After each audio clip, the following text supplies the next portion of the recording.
जो लोग पूजा घर में मूर्तियों को रोजाना स्नान कराते हैं तो वह कान खोल करके सुन लें। श्री शिवाय नमस्तुभ्यम महाराज। आज का यह विषय जितना गंभीर है उतना ही महत्वपूर्ण भी है, क्योंकि अक्सर हम भक्ति में कुछ ऐसे कार्य कर बैठते हैं जो हमें पुण्य के स्थान पर अनजाने में दोष की ओर ले जाते हैं। कई बार हमारी भक्ति बिल्कुल शुद्ध होती है, भावना बिल्कुल सच्ची होती है, लेकिन पूजा विधि में की गई एक छोटी सी भूल पूरे घर के वातावरण को प्रभावित कर देती है।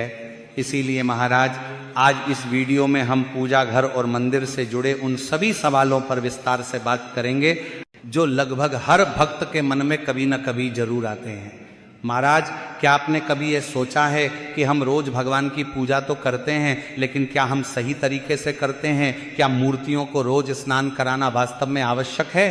क्या दीपक और घंटी को रोज धोना चाहिए या नहीं? क्या दीपक से अगरबत्ती जलाना पाप है? क्या एक ही कमरे में मंदिर रखना सही है? और यदि घर छोटा हो तो किन देवी देवताओं को विशेष रूप से सभी भक्तों को अपने पूजा मंदिर में जरूर रखना चाहिए? जानेंगे इस छोटी छोटी वीडियो के माध्यम से। लेकिन यदि आपको यह जानकारी उचित लगे तो वीडियो को लाइक करें, चैनल को सब्सक्राइब करें और कमेंट में यह जरूर बताएं कि आप ये वीडियो कहाँ से देख रहे हैं। तो महाराज, कई लोग तो डर के कारण पूजा करते हैं। उन्हें लगता है कि अगर पूजा में थोड़ी सी भी गलती हो गई तो भगवान नाराज हो जाएंगे।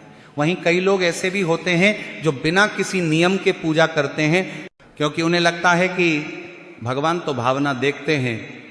लेकिन महाराज, शास्त्र कहते हैं कि भावना के साथ साथ मर्यादा और विधि का भी विशेष महत्व होता है। ठीक उसी प्रकार जैसे माता पिता अपने बच्चे की भावना तो समझते हैं, लेकिन उन्हें अनुशासन भी सिखाते हैं।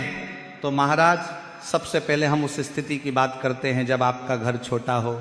मान लीजिए आपके पास केवल एक ही कमरा है, आप किराए के मकान में रहते हैं या किसी छोटे से फ्लैट में रहते हैं और उसी कमरे में आपको सोना भी है, खाना भी है और पूजा भी करनी है।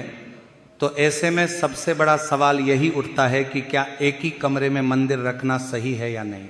महाराज, शास्त्र साफ कहते हैं कि बिना मंदिर का घर अधूरा होता है। चाहे घर छोटा हो या बड़ा, मंदिर अवश्य होना चाहिए। यदि आपके पास एक ही कमरा है तब भी आप मंदिर रख सकते हैं। बस ध्यान ये रखना है कि मंदिर को हमेशा ऊंचाई पर रखें, फर्श पर कभी भी मंदिर न रखें। दीवार पर टंगा हुआ मंदिर हो या लकड़ी का छोटा सा मंदिर, वह हमेशा शुद्ध और स्वच्छ स्थान पर होना चाहिए। महाराज, यदि एक ही कमरा है तो मंदिर के सामने पर्दा अवश्य होना चाहिए। रात के समय जब आप सोने जाएं तो मंदिर का पर्दा धीरे से बंद कर दें। इसका अर्थ ये नहीं कि आप भगवान से दूरी बना रहे हैं, बल्कि ये मर्यादा का प्रतीक है। दिन में पूजा के समय पर्दा खोलिए, श्रद्धा से भगवान का स्मरण कीजिए और फिर रात्रि में विश्राम से पहले पर्दा बंद कर दीजिए। अब महाराज, अगला सवाल ये उठता है कि यदि पूजा घर छोटा हो तो किन देवी देवताओं को रखना चाहिए? क्योंकि कई बार लोग हर मंदिर, हर तीर्थ से मूर्तियां और तस्वीरें तो ले आते हैं, लेकिन फिर उनकी अच्छे से पूजा अर्चना नहीं कर पाते हैं। ऐसे में महाराज, यदि आपका पूजा घर छोटा है तो शास्त्रों के अनुसार पंचदेवों का पूजन सबसे उत्तम माना गया है। यानी ऐसे 5 देवता जिनके पूजन से सभी देवी देवताओं का आशीर्वाद स्वतः प्राप्त हो जाता है। इनमें सबसे पहले आते हैं भगवान गणेश। बिना गणेश जी के पूजन के कोई भी कार्य पूर्ण नहीं माना जाता, इसलिए आपके मंदिर में गणेश जी की प्रतिमा या तस्वीर अवश्य होनी चाहिए। इसके बाद भगवान शिव महाराज शिव जी ऐसे देवता हैं जो शीघ्र प्रसन्न भी होते हैं और शीघ्र कृपा भी करते हैं। शिव जी को घर के मंदिर में रखना अत्यंत शुभ माना गया है, लेकिन विधि का ध्यान रखना बहुत आवश्यक है, जिसकी चर्चा हम आगे करेंगे। तीसरे हैं भगवान विष्णु। विष्णु जी पालन करता है, संसार का संतुलन इन्हीं के हाथों में है। विष्णु जी के पूजन से घर में स्थिरता, शांति और संतुलन बना रहता है।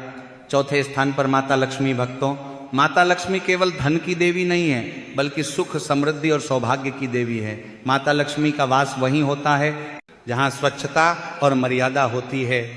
अब महाराज, 5वें स्थान पर आप या तो हनुमान जी को रख सकते हैं या सूर्य भगवान को। हनुमान जी को संकट मोचन कहा गया है। जो भक्त सच्चे मन से हनुमान जी का स्मरण करता है उसके जीवन से भय दूर हो जाता है। वहीं सूर्य देव जीवन की ऊर्जा है। यदि आप नियमित रूप से सूर्य देव को जल अर्पित करते हैं तो शरीर और मन दोनों में सकारात्मकता बनी रहती है। अब महाराज यदि आपका मंदिर छोटा है अब तो इन्हीं 5 देवताओं तक सीमित रहना ही सबसे अच्छा होता है। इससे आपकी पूजा भी सरल रहेगी और नियमित भी। अब महाराज एक बहुत ही महत्वपूर्ण विषय की ओर आते हैं जिस पर लोग अक्सर ध्यान नहीं देते। यदि आपके पूजा घर में कोई मूर्ति या तस्वीर खंडित हो गई हो, यानी टूट गई हो, चटक गई हो या फोटो फट गई हो, तो ऐसे में क्या करना चाहिए? तो महाराज शास्त्रों के अनुसार खंडित मूर्ति या फटी हुई तस्वीर को पूजा घर में रखना शुभ नहीं माना जाता। ऐसा इसलिए नहीं कि भगवान नाराज हो जाते हैं, बल्कि इसलिए कि खंडित वस्तु नकारात्मक ऊर्जा को आकर्षित करती है। इसलिए यदि आपके मंदिर में ऐसी कोई मूर्ति या तस्वीर है तो उसे तुरंत सम्मान पूर्वक हटा देना चाहिए, तुरंत। लेकिन महाराज इसे फेंकना नहीं है। भगवान की कोई भी प्रतिमा या तस्वीर कूड़े में नहीं फेंकी जाती। उसे किसी साफ लाल कपड़े में लपेटिए, श्रद्धा से प्रणाम कीजिए और फिर किसी बहते हुए जल में प्रवाहित कर दीजिए।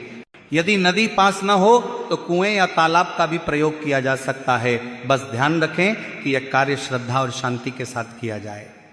अब महाराज एक और आम गलती जो लोग करते हैं वह यह है कि जब भी वे किसी तीर्थ स्थल पर जाते हैं तो वहां से बहुत सारी मूर्तियां और तस्वीरें खरीद लाते हैं। उन्हें लगता है कि जितने अधिक भगवान होंगे उतनी अधिक कृपा होगी।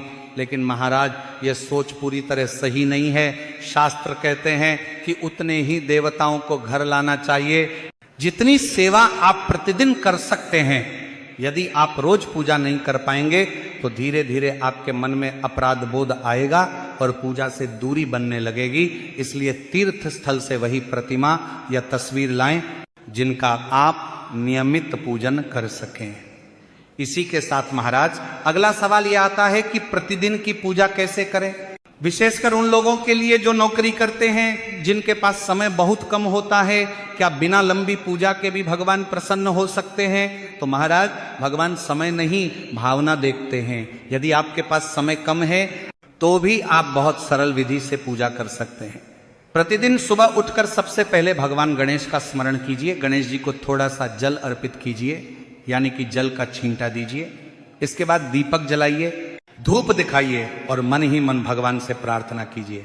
अब महाराज ये आवश्यक नहीं कि रोज लंबी आरती ही की जाए।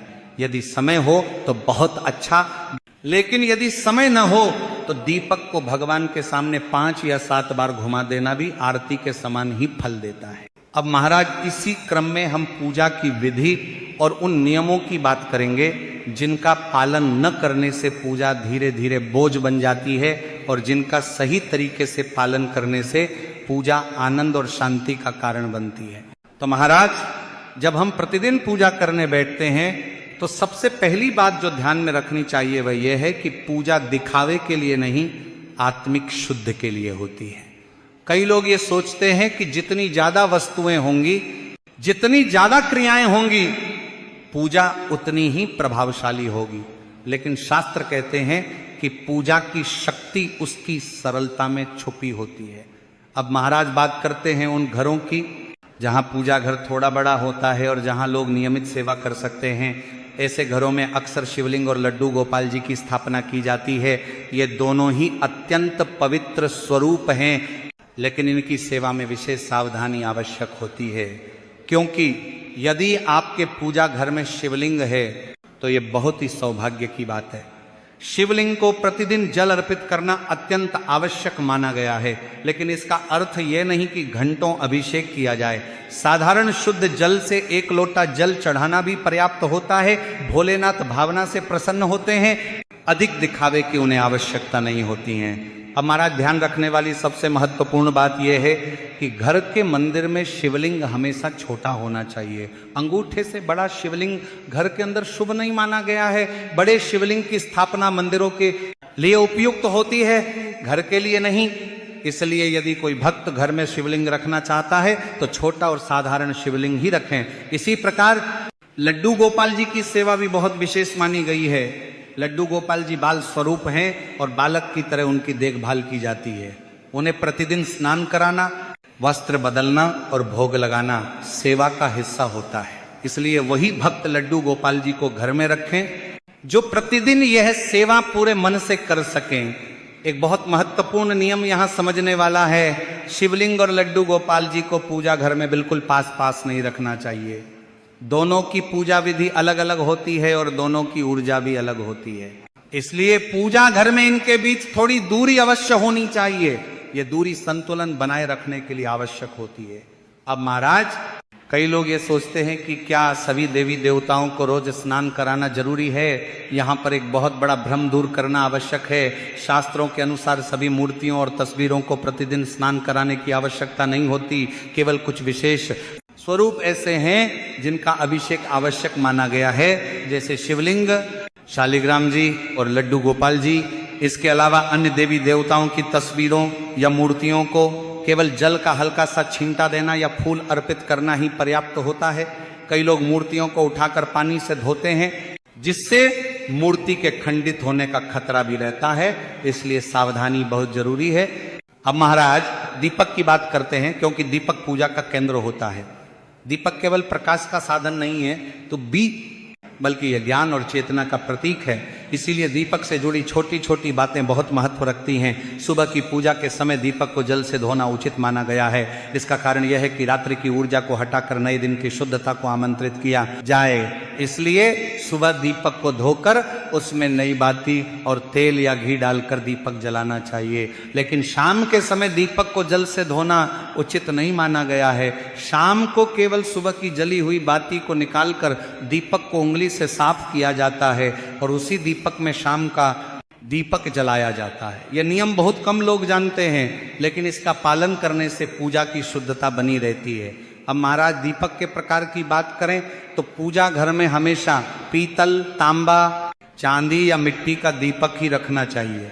कांच और स्टील के दीपक पूजा के लिए शुभ नहीं माने गए हैं। पीतल का दीपक सबसे उत्तम माना जाता है, क्योंकि ये ऊर्जा को धारण करने की क्षमता रखता है और आसानी से शुद्ध भी किया जा सकता है। अब महाराज, इसी के साथ कभी कभी अगरबत्ती जलाने के लिए माचिस उपलब्ध नहीं होती या गीली हो जाती है। ऐसे में लोग दीपक से अगरबत्ती जला लेते हैं, तो महाराज इसमें कोई दोष नहीं माना जाता। दीपक से अगरबत्ती जलाना पूरी तरह स्वीकार्य है, लेकिन एक बात का विशेष ध्यान रखना चाहिए, दीपक से दूसरा दीपक जलाना उचित नहीं माना गया है। शास्त्रों में बताया गया है कि ऐसा करने से घर के वातावरण में अशांति आ सकती है। आप चाहे जितने दीपक जलाएं, लेकिन हर दीपक को अलग से जलाने का प्रयास करें। इसी के साथ महाराज, जलते हुए दीपक को कभी भी फूंक मारकर नहीं बुझाना चाहिए। महाराज, ये नियम बहुत छोटे हैं, लेकिन इसका पालन बहुत आवश्यक माना गया है। अब महाराज, पूजा घर में जल रखने की परंपरा की बात करते हैं। पूजा घर में प्रतिदिन 1 लोटा जल रखना बहुत शुभ माना गया है। इसका अर्थ यह है कि मंदिर खाली नहीं रहना चाहिए। जल के साथ एक फूल डालकर उसे ढककर रखें। अगले दिन उस जल को किसी पौधे में डाल सकते हैं, घर के मुख्य द्वार पर छिड़क सकते हैं या प्रसाद के रूप में उपयोग कर सकते हैं। लेकिन एक बात का विशेष ध्यान रखें, उस जल को कभी भी तुलसी जी के पौधे में न डालें, यह शास्त्रों में वर्जित बताया गया है। अब महाराज, पूजा घर में शंख का स्थान भी बहुत पवित्र माना गया है। शंख को केवल एक वस्तु समझकर नहीं रखना चाहिए।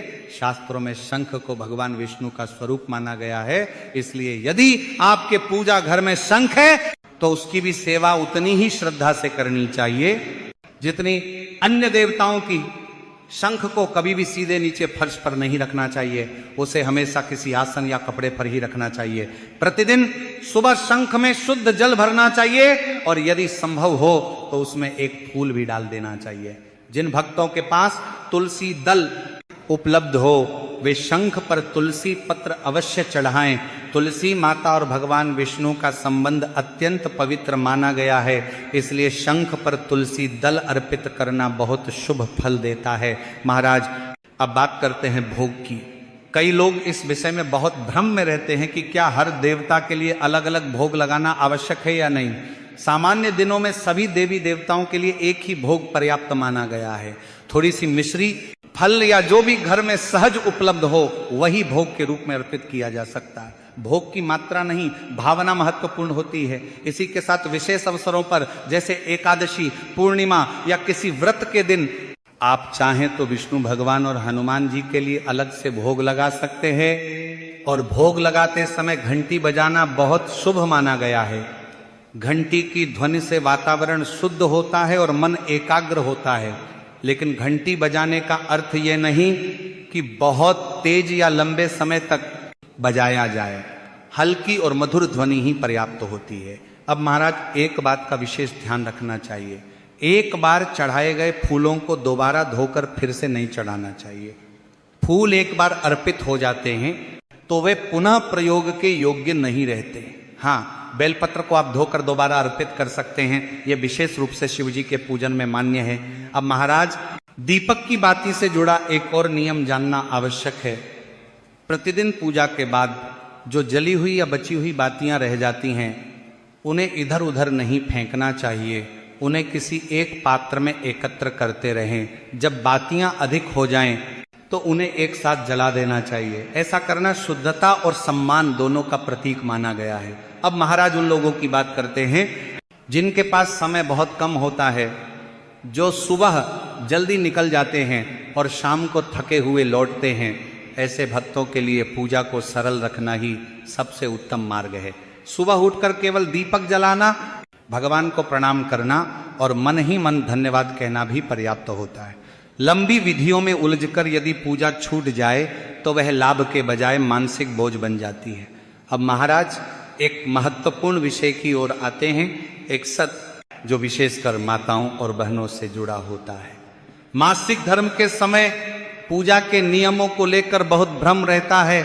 शास्त्रों के अनुसार इन दिनों में पूजा पाठ और मंदिर के कार्यों से विराम लेना चाहिए। यदि घर में कोई अन्य सदस्य पूजा कर सकता है तो उनसे पूजा करवाई जा सकती है। यदि ऐसा संभव न हो तो इन दिनों में केवल नाम जप करना सबसे उत्तम माना गया है।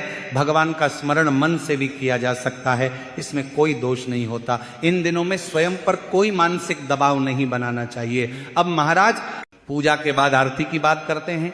यदि आपके पास समय है तो आरती अवश्य करें। आरती करने से पूजा पूर्ण होती है और मन को संतोष मिलता है। लेकिन यदि समय का अभाव हो तो केवल दीपक को भगवान के सामने 5 या 7 बार घुमा देना भी पर्याप्त माना गया है। तो महाराज यदि आप इन छोटी छोटी बातों का ध्यान रखेंगे तो आपका पूजा घर केवल एक स्थान नहीं रहेगा, बल्कि वह ऊर्जा का केंद्र बन जाएगा। वहां बैठते ही मन शांत होगा, विचार स्थिर होंगे और जीवन में धीरे धीरे सकारात्मक परिवर्तन आने लगेंगे।